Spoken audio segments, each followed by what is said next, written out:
Hello guys, जय जगन्नाथ। केमिति अछंती आपण माने सब? आशा करूची आपण माने सब भल थिबे। चलंतु आज बनेबा हम ओडियांकर अति प्रिय पखाल कंसा थाली।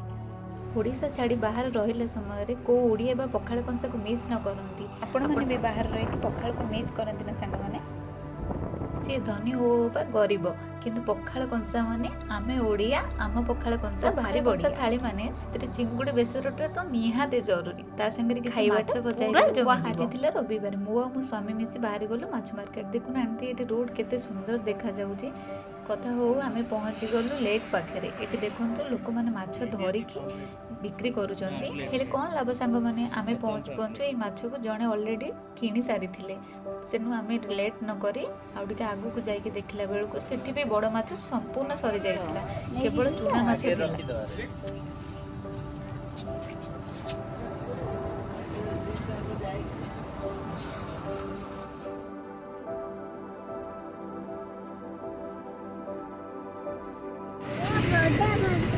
ଏଇଟା ବଡ଼ ମାଛ।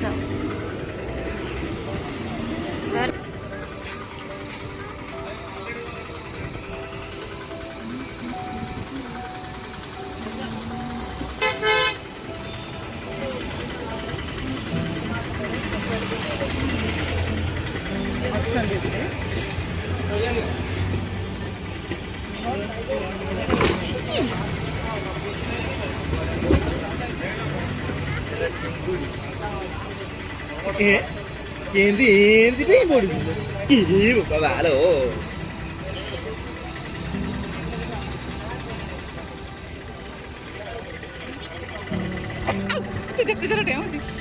ఏం దగ్గరగా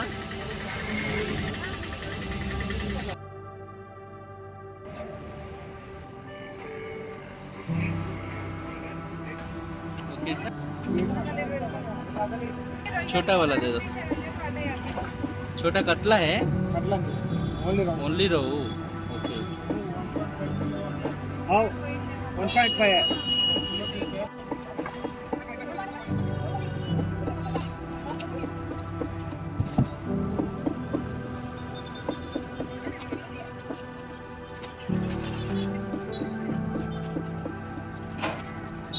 देखो सांग मैंने ये से भाईना जो मछटे क्लीन करूँ से जेली फिश कहते। मुझे तो मो लाइफ रे केबे भी देखी नथिली, फर्स्ट टाइम ये मछटी मु देखिली।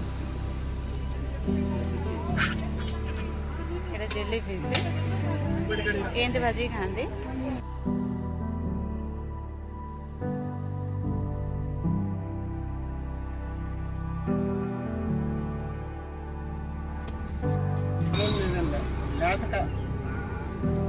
देखिए कितना पानी खाली गल कोड करना। एबे माछ को भल भाबे धोई नै सेतिर किछि हळदी किछि लंका गुंड आ किछि लूण ऐड कर नेबे। ताको भल भाबे मिक्स कर नेबे।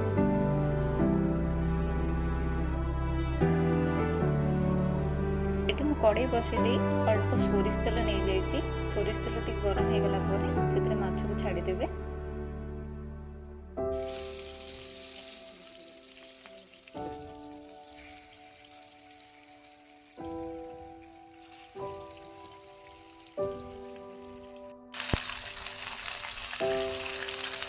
चुना माछ को भल भाव क्लीन कर धोई नहीं किसी लुण किसी हलदी गुंड ऐड कर नेबे।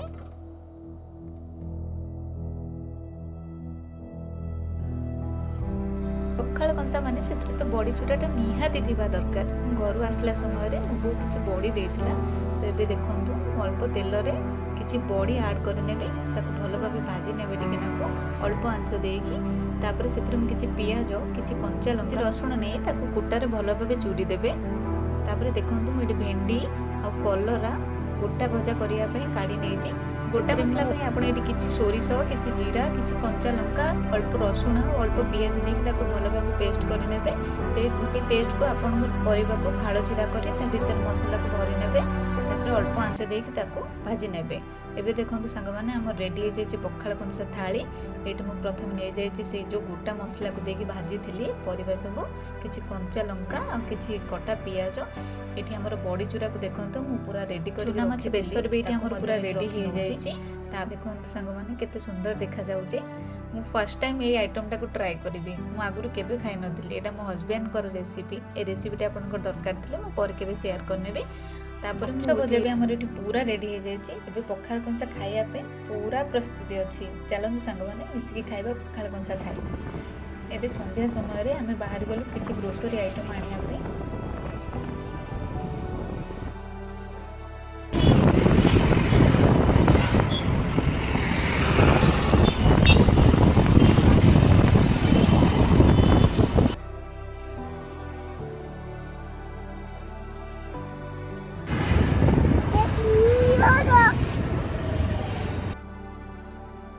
ଆପଣମାନଙ୍କୁ ମୋ ବ୍ଲଗ୍ଟି ଭଲ ଲାଗିଥିଲେ ମୋ ଚ୍ୟାନେଲକୁ ଲାଇକ୍ ସେୟାର ଆଣ୍ଡ ସବସ୍କ୍ରାଇବ୍ କରିବାକୁ ବିଲକୁଲ ବି ଭୁଲିବେନି। ଆପଣମାନଙ୍କ ଭିତରୁ କାହାର କାହାର ପଖାଳ ଅତି ପ୍ରିୟ ମୋତେ କମେଣ୍ଟ ସେକ୍ସନରେ ନିଶ୍ଚିନ୍ତ ଜଣାଇବେ ସାଙ୍ଗମାନେ। ରହିଲେ ସାଙ୍ଗମାନେ, ଜୟ ଜଗନ୍ନାଥ। ପୁଣି ଦେଖା ହେବ ନେକ୍ସଟ ବ୍ଲଗ୍ରେ। Like share and subscribe. Bye bye ସାଙ୍ଗ।